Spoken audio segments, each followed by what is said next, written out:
Babylone. Laurence Froidevaux.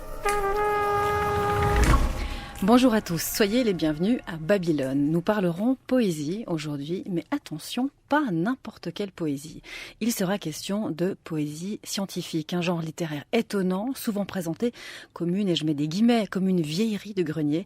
Et la poésie scientifique du 19e a désormais son anthologie. Petit extrait.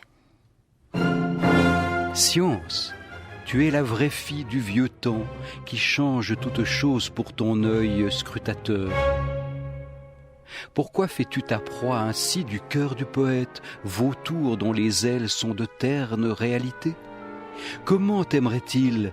Ou te jugerait-il sage, toi qui ne le laisses point dans la promenade de son vol, chercher un trésor en les cieux plein de joyaux, encore qu'il soit monté d'une aile indomptée ?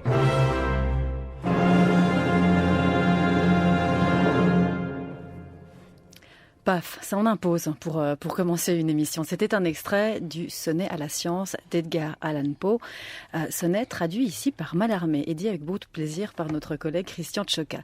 Bonjour Hugues Marchal. Bonjour Laurence, bonjour Soyez Sarah. le bienvenu. Vous êtes membre honoraire de l'Institut universitaire de France, professeur de littérature moderne et générale à l'Université de Bâle. Merci beaucoup d'avoir fait le trajet tôt ce matin. Écoutez, je vous en prie, Vous c'est un avez fait plaisir. une confiture par Exactement. Sarah Diran pour vous remercier d'avoir C'est fait vrai. un si long voyage. On va donner évidemment le titre de cette grosse anthologie.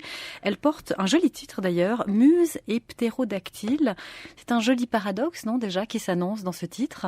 Alors effectivement, on cherchait un titre qui exprime un petit peu ce côté saugrenu d'une partie de nos textes, et puis je crois plus généralement, pour le public aujourd'hui, pour la culture contemporaine, cette idée que la poésie et la science puissent se rencontrer de façon valide, intéressante, à la fois pour la science et à la fois pour la poésie. Mais c'est un phénomène qui est plutôt méconnu, ce mariage entre science et poésie. Alors, il est méconnu pour le 19e siècle. C'est ça qui nous a vraiment intéressés. C'est-à-dire que on a la connaissance de grands textes traditionnels qui liaient les deux. Un exemple assez célèbre, c'est celui de Lucrèce, ce grand poète latin qui publie le De Natura Rerum, texte encore tout à fait cité, admiré, dans lequel, par exemple, Lucrèce expose la théorie des atomes.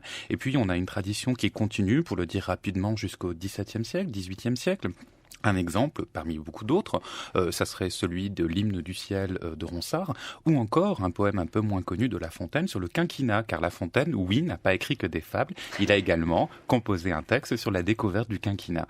Et quand on regarde quels ont été les grands textes que notre culture retient pour le 19e siècle, on n'a pas cette image d'une poésie scientifique. C'est quelque chose qui semble avoir complètement disparu. Et ce qui nous a interpellés avec l'équipe qui a collaboré à cet ouvrage, on a travaillé là-dessus pendant plusieurs années, c'était justement qu'on trouvait des centaines d'ouvrages absolument pas étudiés dans lesquels la science était centrale alors que ces textes se présentaient comme des poèmes. Et tout ça s'accompagnait d'un énorme débat justement sur la validité ou non d'une telle démarche. Et c'est ce qu'on a essayé de présenter dans l'ouvrage. Alors c'est un ouvrage, le corpus, Hugues Marchal s'étend de 1792 précisément à 1900, je crois même 1901. Pourquoi ce choix-là particulier ? Alors pourquoi ce choix-là ? Parce qu'il nous permet en fait d'intégrer un grand 19e siècle qui a inclus la Révolution, et en particulier la Convention. La Convention date de 1792, c'est un peu la fin de la terreur, etc. Les choses vont se calmer, mais une série d'éléments vont changer. Et il y a deux grands phénomènes qui nous ont intéressés. Le premier, c'est que la Convention va réinstaurer les anciennes académies qui avaient disparu pendant la Révolution. Elle les réinstaure au sein d'une nouvelle structure qui s'appelle l'Institut de France, et à ce moment-là, il se passe quelque chose de tout à fait singulier, c'est-à-dire que la classe des sciences devient la première classe.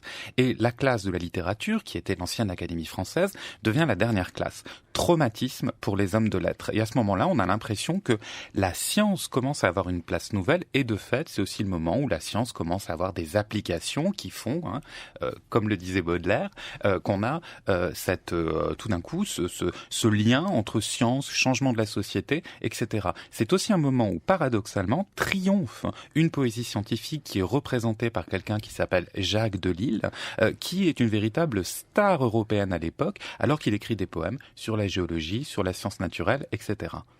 à l'autre côté du siècle, en 1900, on assiste à un étiage complet de cette production, c'est-à-dire que nous n'avons trouvé que très peu de poèmes scientifiques produits par la suite, et la norme du début du 19e siècle qui voulait que la poésie soit un merveilleux vecteur pour diffuser, glorifier, faire connaître la science, s'inverse, et on va trouver des manuels scolaires qui nous disent que s'il y a bien une chose qui ne peut pas se dire en poésie, c'est la science, parce qu'on ne peut pas y intégrer du sentiment, de la subjectivité. Bref, elle serait plate, prosaïque, et n'aurait aucun rapport possible avec la poésie. Et il me semble que c'est encore la vision que nous avons aujourd'hui. Mais ça veut dire, Marchal, que cette poésie scientifique est une poésie éducative, didactique ?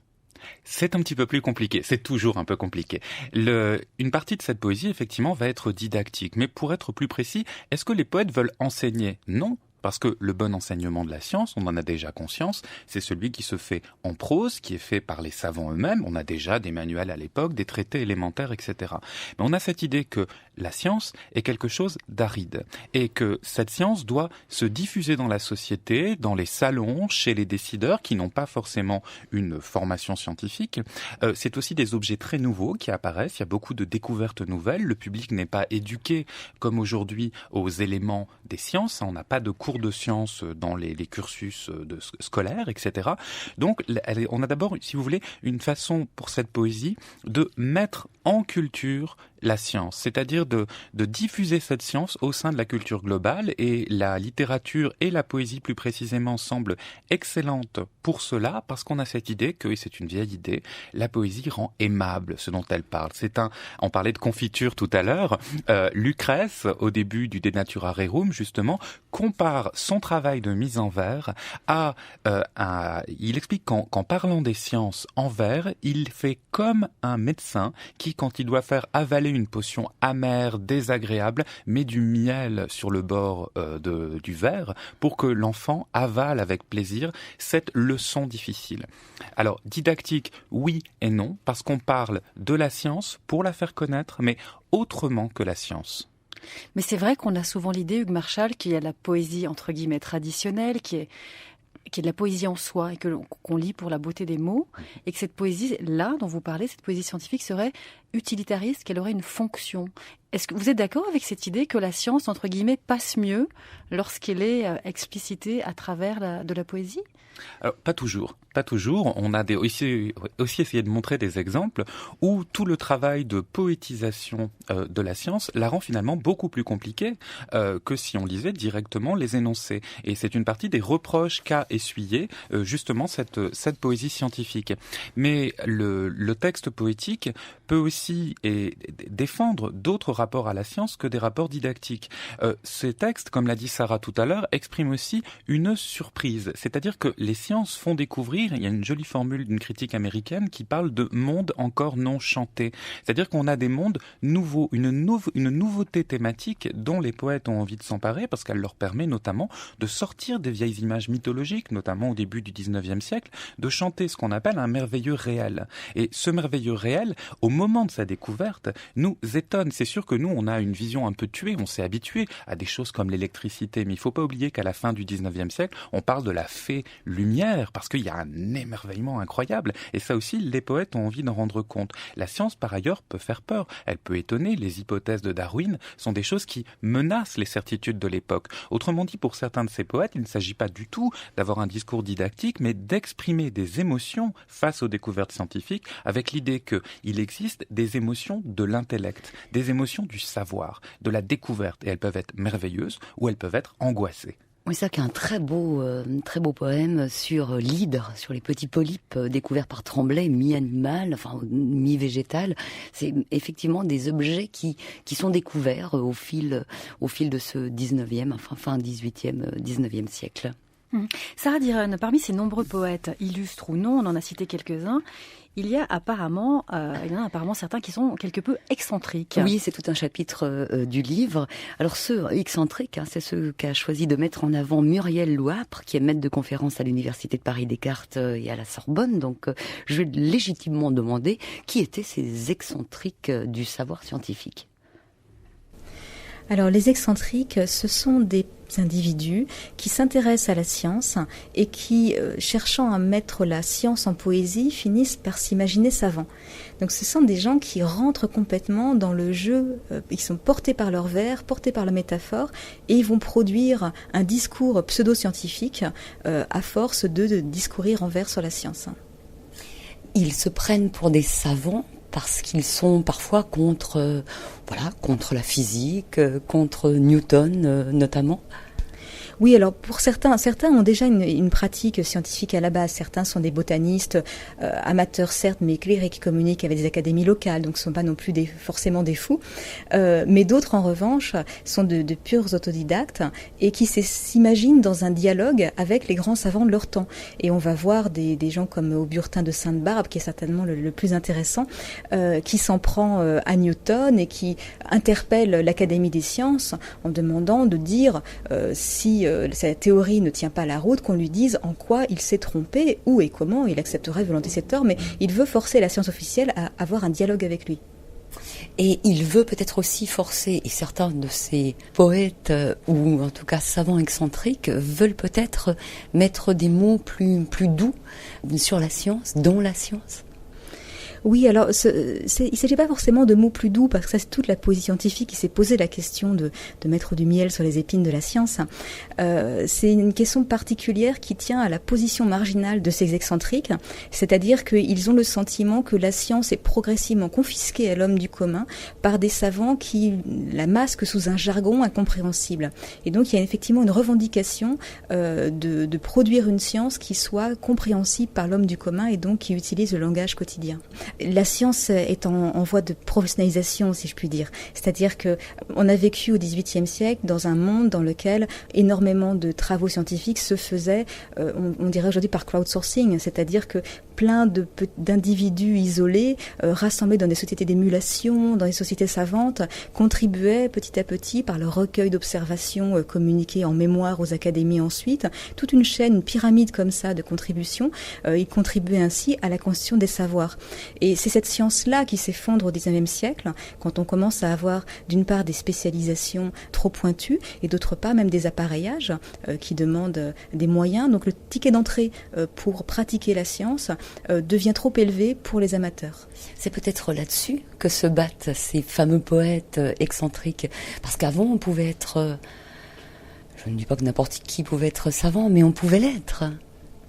Alors certains, effectivement, ont, je pense, conscience de ce qui est en train de se passer. C'est le cas, par exemple, d'un Lefébure, qui est un botaniste amateur et qui défend coûte que coûte, mais ce qu'ont fait les sociétés linnéennes en France pendant très longtemps aussi, défend coûte que coûte le système de classification des plantes de Linné, parce que c'était un système qui était clair et accessible à l'amateur, alors que le nouveau système, celui de Jussieu, qui est un système qui s'appuie sur l'analyse des cotylédones, devient inaccessible. Et donc la position passéiste de Lefébure dans ses poèmes, comme des sociétés linnéennes françaises, illustre cette résistance de la société à se voir arracher finalement la science.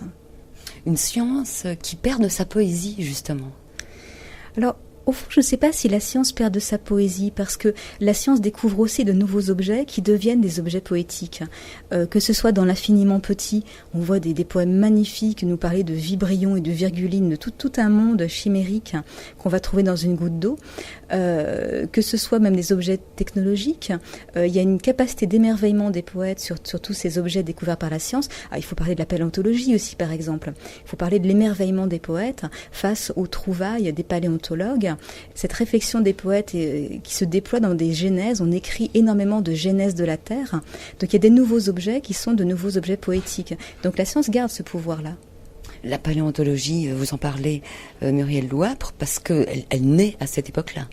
Oui, elle naît effectivement à cette époque-là, et la grande figure de l'époque, c'est Cuvier qui va être célébré comme, j'allais dire, comme Pasteur. Ce serait l'équivalent pour le début du siècle. On a ce texte fameux de Balzac décrivant Cuvier comme le poète absolu. Et d'ailleurs, Cuvier a rédigé les notes d'un poème de Jacques Delille, qui est le prince des poètes scientifiques, donc au tout début du siècle. Ça veut dire que le scientifique s'est mis dans la peau du poète. Je ne sais pas si le scientifique s'est mis dans la peau du poète, mais en tout cas, il a accepté d'entrer dans ce jeu d'un adoucissement de la science par la poésie, ce jeu d'une collaboration de la science et de la poésie. Dans la figure de l'annotateur, il y a une figure de deux collaborateurs généreux qui acceptent d'accueillir le langage différent de l'autre.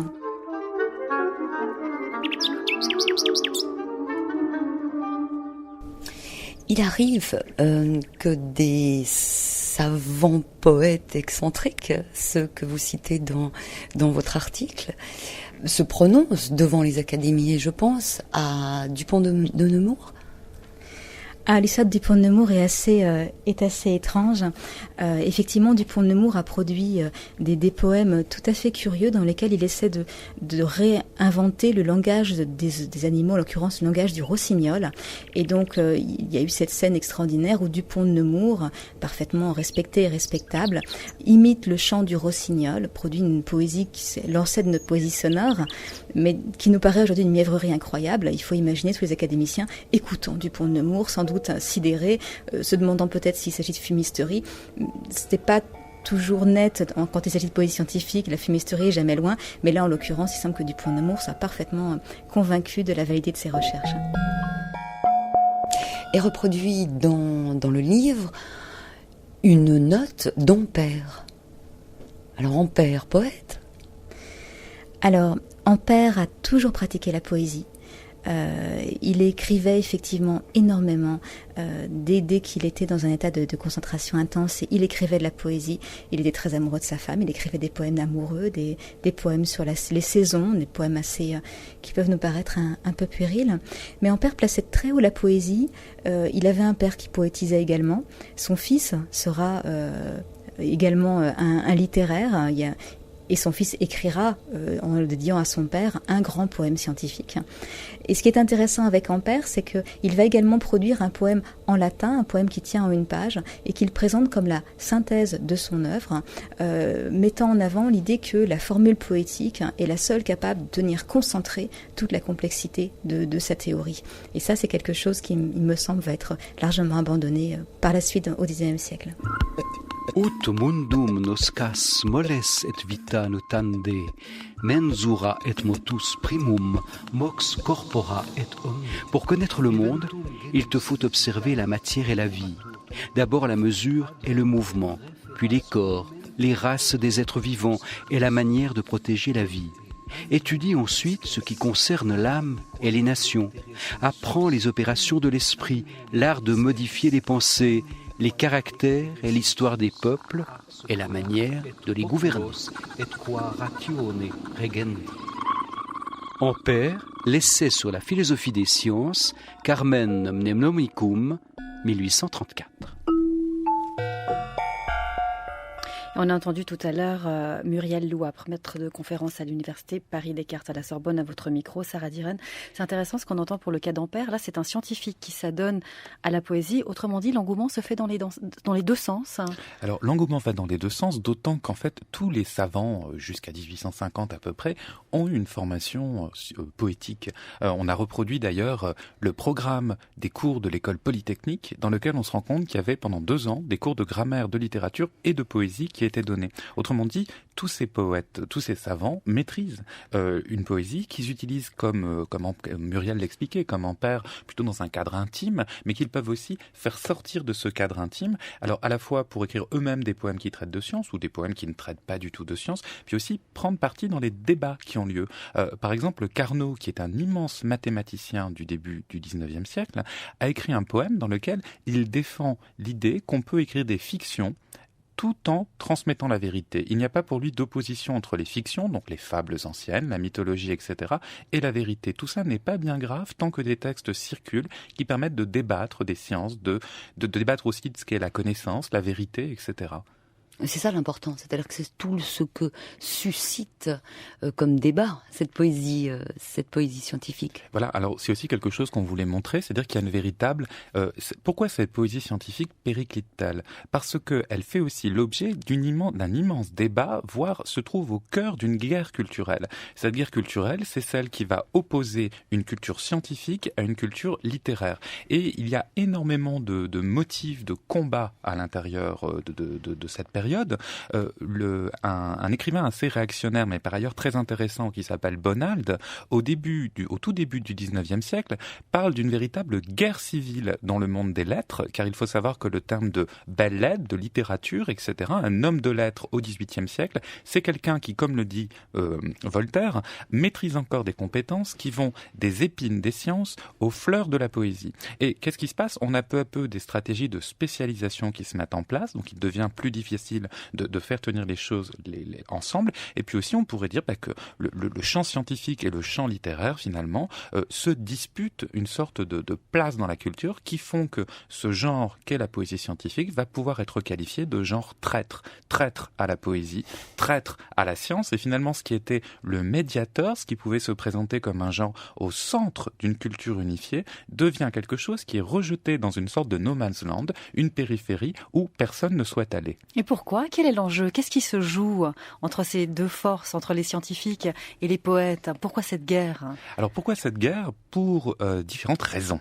C'est ça qui nous a amusé, c'est de montrer. La place. Un pouvoir, alors aussi parce que la science a été l'allié objectif de la Révolution française. Donc au début du 19e siècle, si l'on refuse de donner une place à la science en poésie, c'est entre autres parce qu'on revient sur cet héritage de la Révolution, qu'on estime que la science tue le sentiment religieux. C'est la position notamment de Chateaubriand. Chateaubriand, dans le Génie du christianisme, va, sans guerre de nuances, expliquer que la science désenchante le monde, formule pétarque qui va vraiment exploser à travers tout le siècle. Donc, puisqu'elle désenchante le monde, elle ne peut pas avoir de place en poésie, mais surtout, elle mène à l'athéisme, et dit-il, de l'athéisme au crime. Donc on a par exemple cette ligne de fracture qui est une ligne de fracture religieuse. Mais de la même façon, on a des enjeux qui sont des enjeux internes au monde littéraire. Il ne faut pas oublier que le romantisme naît à cette époque, dans les années 1820, en France à peu près, c'est le moment où Lamartine publie ses premiers grands poèmes qui vont avoir donné le sentiment qu'apparaît une nouvelle sensibilité, une nouvelle place au lyrisme, etc.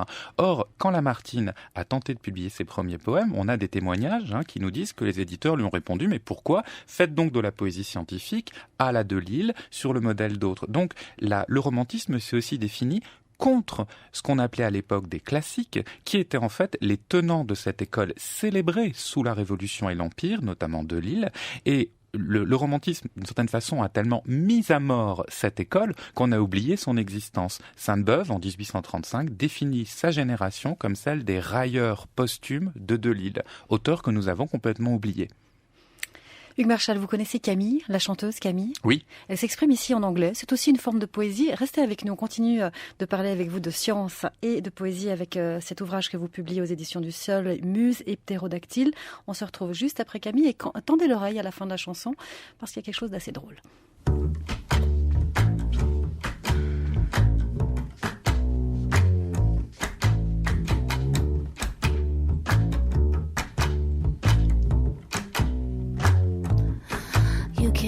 Go to the beach, not in the photo. You can't open the window, there's no air outside the bungalow.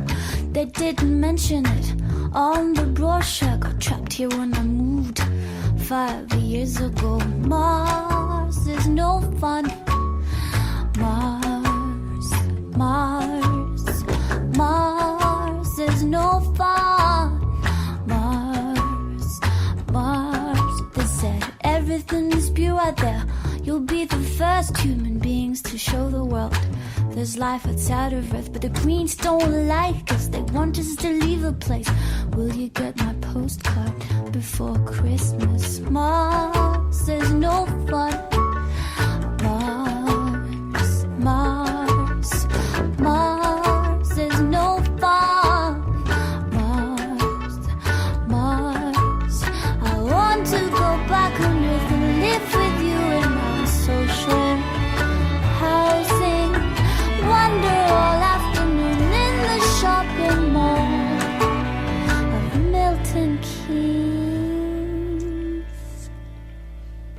Nicolas Vonlin, vous êtes un des contributeurs de ce pavé, donc Muse et Ptérodactyle, notamment un texte sur les parodies.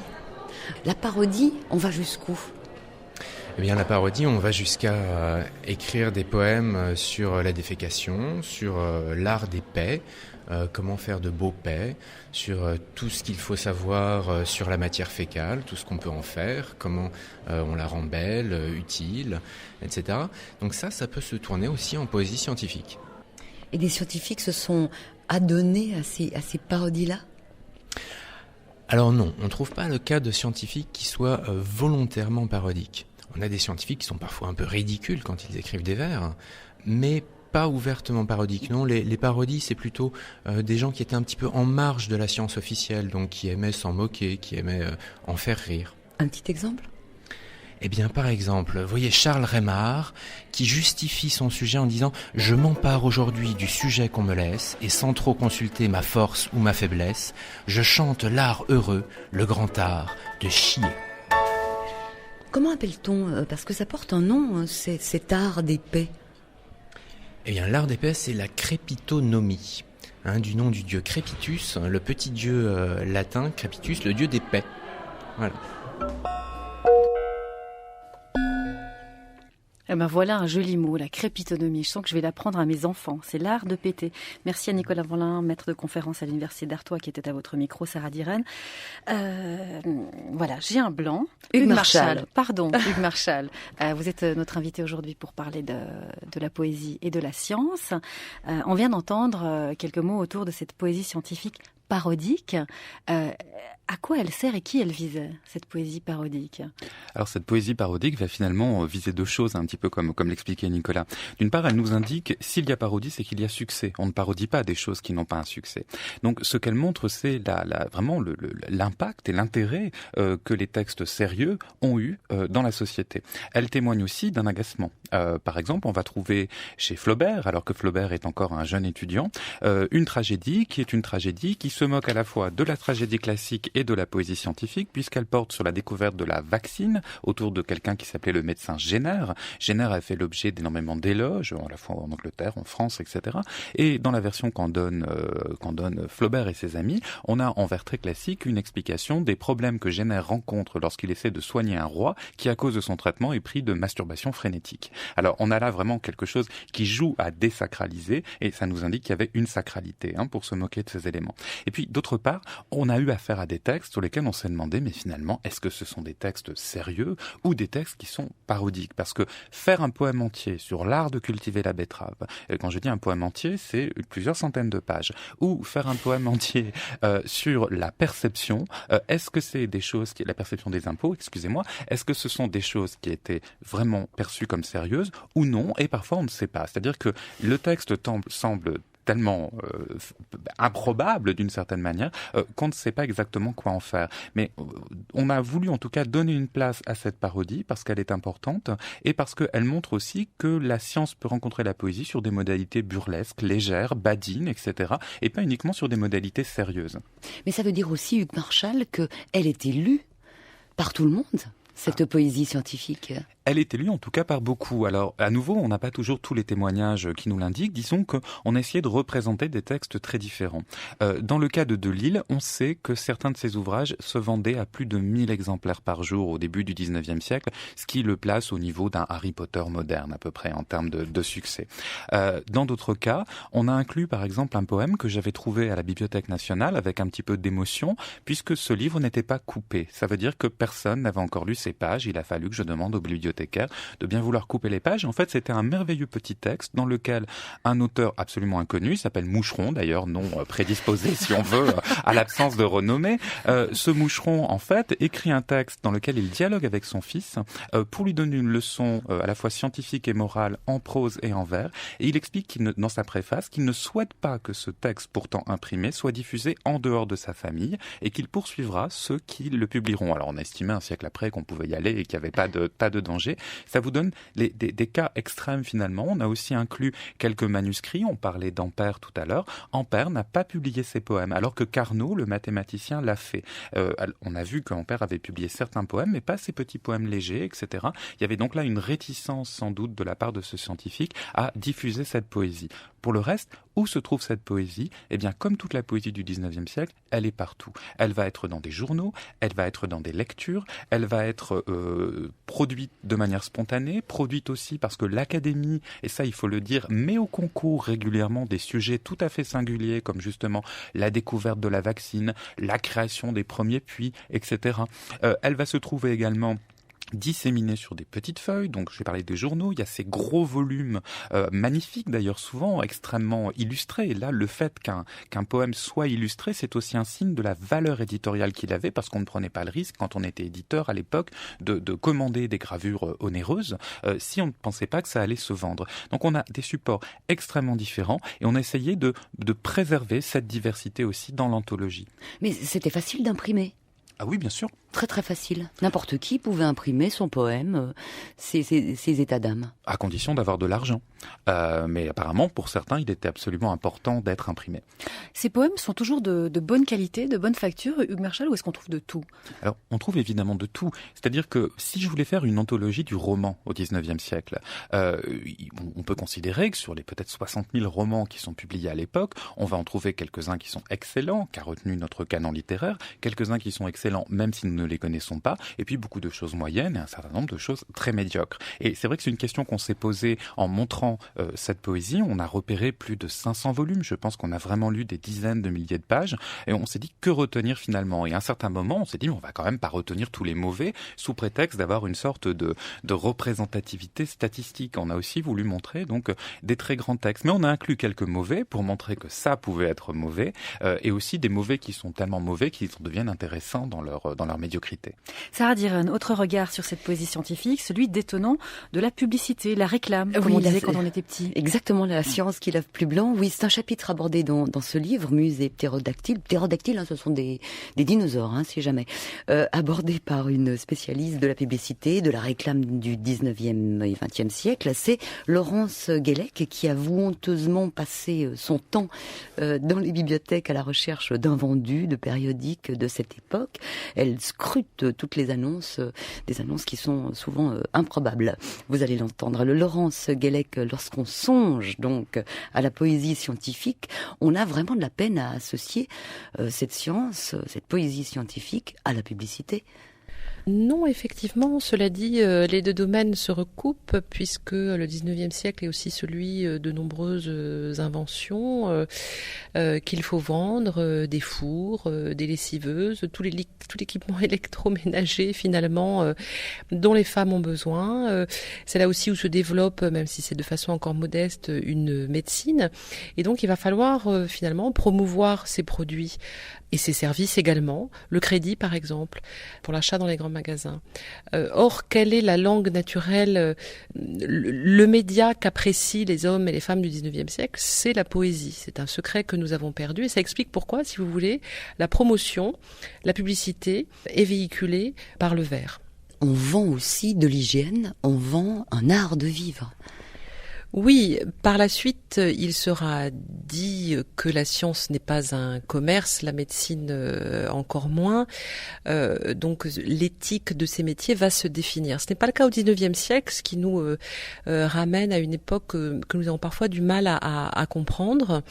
Le secteur de la médecine, comme de la dentisterie par exemple, est un secteur très concurrentiel et il faut aux dentistes de Paris, qui sont assez nombreux sur la place, finalement se battre sur un marché. Alors comment réussir à s'imposer ? Eh bien investir dans la publicité.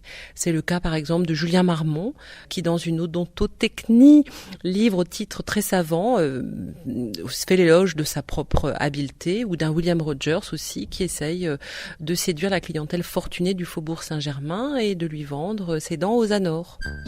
La bouche fut souvent comparée à la rose, au retour de printemps nouvellement éclose.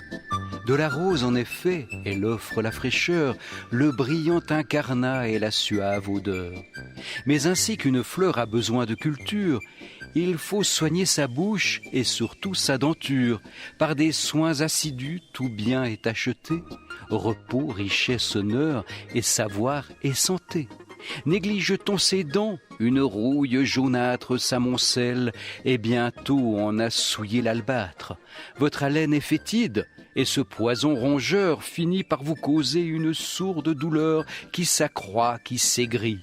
Les bouches infectées n'offrent plus que 2 rangs de dents noires gâtées. L'odontotechnie, l'art du dentiste, Julien Marmont, 1825. Alors là, on est dans une poésie scientifique pour faire vendre. Elle a aussi un rôle politique. Alors, dans le domaine publicitaire, ça nous rapprocherait effectivement de la question de la propagande ou de la rhétorique politique. L'un de nos poètes, par exemple, Auguste Marseille Barthélemy, s'est non seulement illustré dans la promotion d'une lotion aux plantes contre la syphilis, mais aussi, finalement, a fait l'éloge et loué les mérites de Napoléon III. La poésie a aussi servi de langue, de véhicule à des campagnes qu'on pourrait dire d'intérêt général ou d'intérêt public, parce que des médecins avaient décidé finalement d'utiliser la poésie pour faire passer des messages, je dirais, de type diététique, thérapeutique, lancer des alertes aussi sur telle et telle pratique à éviter. On retrouve ici la morale de l'époque, avec notamment ces textes assez étranges consacrés à dissuader les jeunes gens de pratiquer l'onanisme.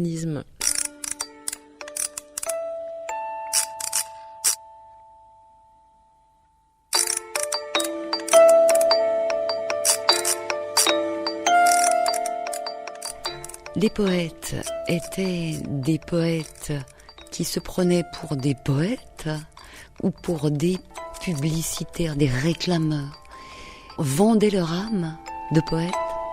Alors c'est une question tout à fait passionnante. Au XIXe siècle, les poèmes publicitaires sont peu signés, alors qu'on pourrait soupçonner même les plus grands, j'ai même envie de dire Baudelaire, Banville, d'avoir tenté de vivre finalement avec cette poésie mercenaire, alors pour des raisons qui tiennent à leurs conditions matérielles d'existence, très simplement.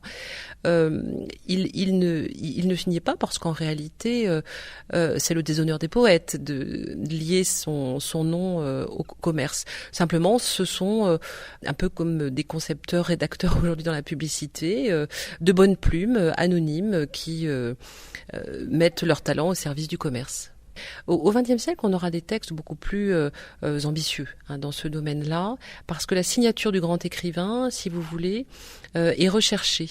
C'est ainsi qu'on retrouvera Valérie, donc œuvrant pour l'eau de Perrier, Colette également d'ailleurs, pour les grands magasins aussi, Ponge pour EDF, même si son texte n'a pas été accepté, Sandrars pour les bijoux templiers.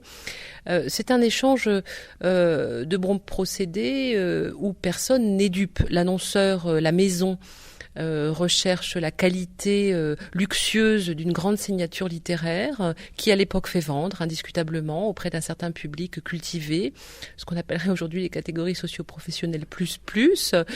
Inversement, le poète accepte de prêter un peu de son aura au commerce, mais sans penser déchoir. Alors ce rapport de force n'est plus le même aujourd'hui, c'est évident. Quel est le poème de cette cigarette électronique? Comment s'appelle Le régénérateur de Vidal. Le régénérateur de Vidal, qu'est-ce que c'était? Alors le régénérateur de Vidal, qui à mon avis, mais il faudrait prendre le temps de le vérifier, a eu une existence très brève, c'était un vapoteur, oui, une cigarette électronique avant la lettre.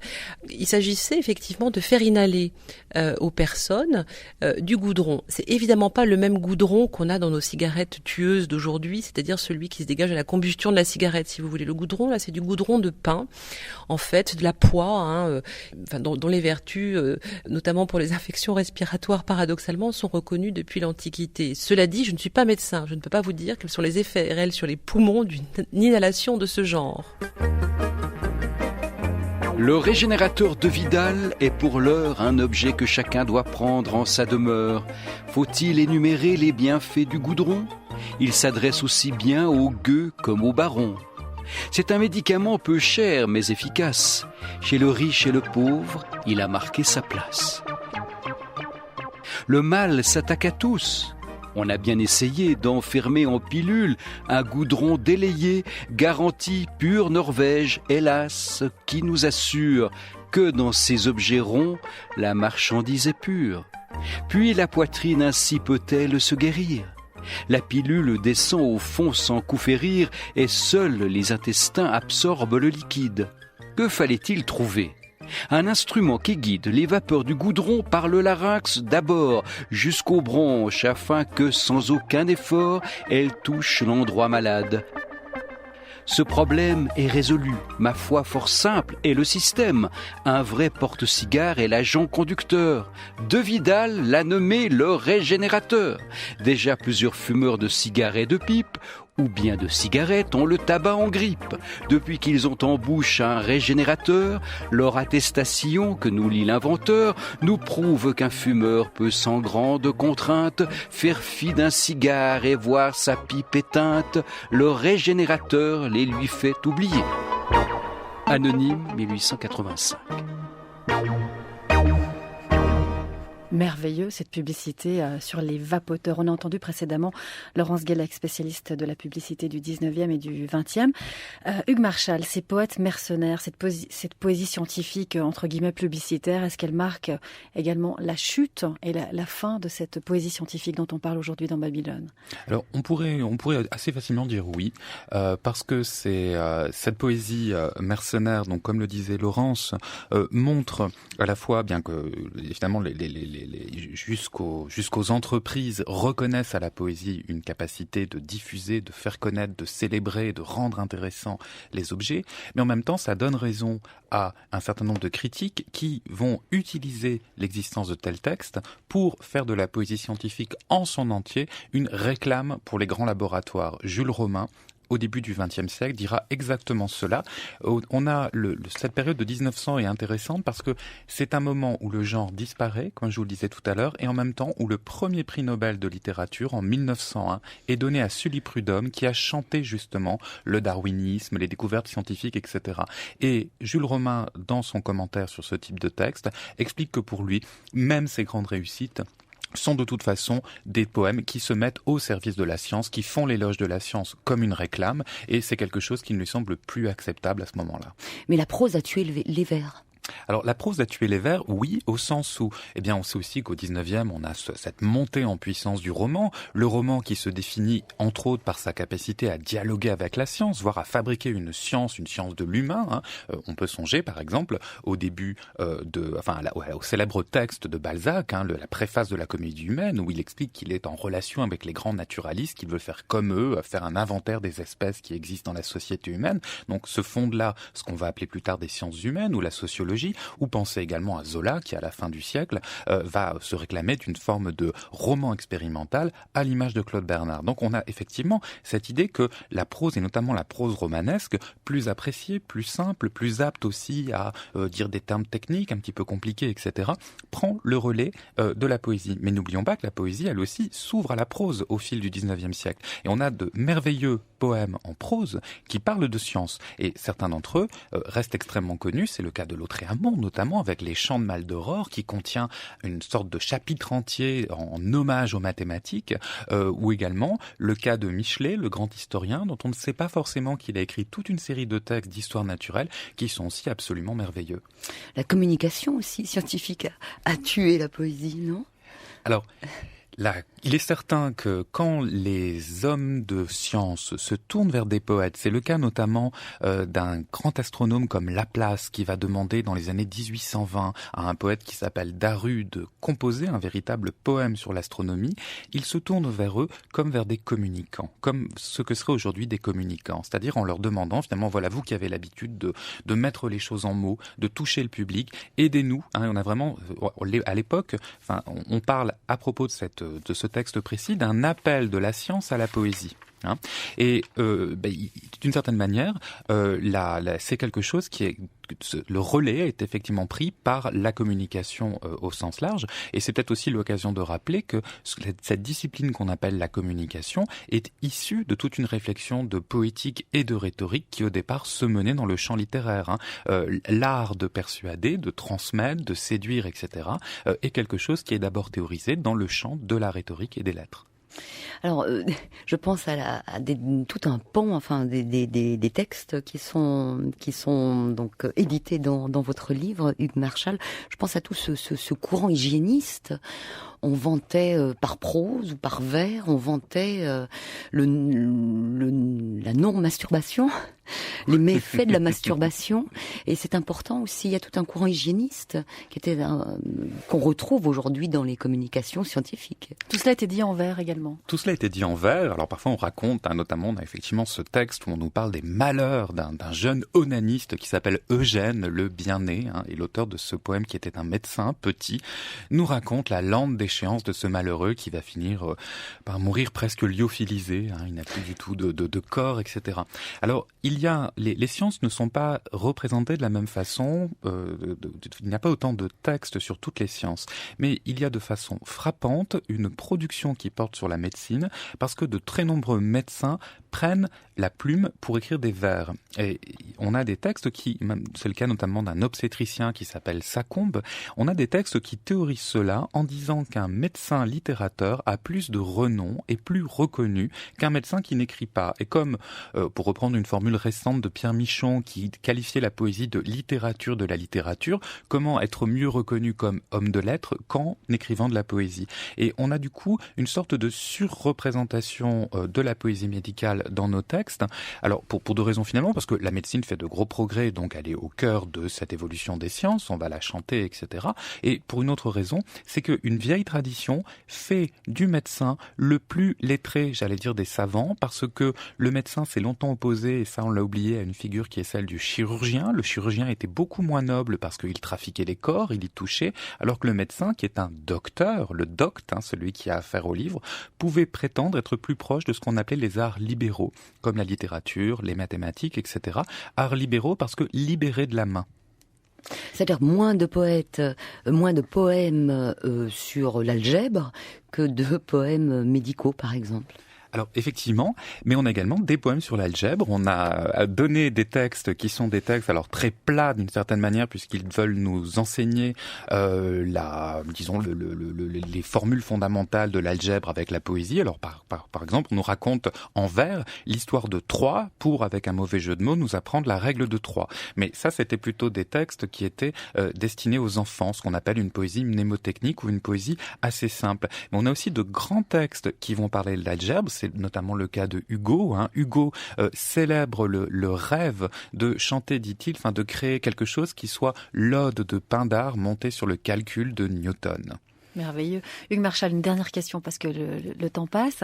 On a dit à quel point, entre 1792 et 1900, qui est l'époque que vous avez choisie pour cet ouvrage, science et poésie étaient partout. Et aujourd'hui ? Alors aujourd'hui, la chose semble peut-être moins présente. Pourquoi ? Parce que il est de plus en plus difficile de suivre l'actualité des sciences, qui réellement va dans tous les sens. Et puis parce que la poésie a une présence médiatique beaucoup moindre aujourd'hui qu'à l'époque. La poésie quasi inexistante. Alors qu'à l'époque, il était très difficile d'ouvrir un journal sans trouver un poème, sans trouver un élément de ce type. Mais elle est encore présente, et présente parfois dans des formes qui sont d'autant plus intéressantes qu'elles sont tout à fait novatrices. Alors, dans la lignée des poèmes dont je vous parlais, on peut citer un poète comme Jacques Réda, poète contemporain français, qui a publié très récemment un recueil qui s'appelle La physique amusante et qui dialogue avec la théorie quantique, etc. Tout en montrant bien combien il est difficile pour un poète contemporain de parler de la science contemporaine qui elle-même tend à sortir du langage, etc. Mais je voudrais aussi vous parler, ce sera mon dernier exemple, d'un merveilleux artiste brésilien qui s'appelle Eduardo Katch et qui pratique ce qu'il appelle la biopoésie. Et qu'est-ce que c'est que la biopoésie ? Eh bien, pour lui, cela consiste à créer avec une visée esthétique et avec une démarche de poète, des organismes vivants en collaborant avec des spécialistes de la génétique. Et c'est quelque chose qu'il a effectivement fait. Il a créé des bactéries dans lesquelles le génome est modifié pour intégrer des textes qui, en l'occurrence, étaient des versets de la Bible, voir comment ça se modifie peu à peu, etc. Ou, et on en a reprendre une image à la fin de notre ouvrage, créer une fleur nouvelle qui s'appelle Edunia, et là il joue avec son propre nom, Eduardo et Pétunia, le pétunia étant une fleur, pour inventer en fait une fleur dans laquelle circulent ses propres gènes. Et c'est en fait quelque chose qui fait écho à une vieille question posée déjà par Diderot au XVIIIe siècle. Qu'est-ce que serait la plus haute poésie ? Peut-être l'art de créer des êtres qui n'existent pas encore. Merci infiniment, Hugues Marchal, d'être venu nous en parler avec beaucoup de passion et beaucoup de talent. Je rappelle que vous êtes membre honoraire de l'Institut universitaire de France, professeur de littérature moderne et générale à l'Université de Bâle, et vous publiez avec toute une série de collègues Muse et Ptérodactyle aux éditions du Seuil. Grand merci à Hélène Ichters qui assure la réalisation, à vous Sarah Diron pour ce très joli sujet, très poétique et en même temps extrêmement riche, je trouve. Merci également à Nicole Corpato, notre assistante de production.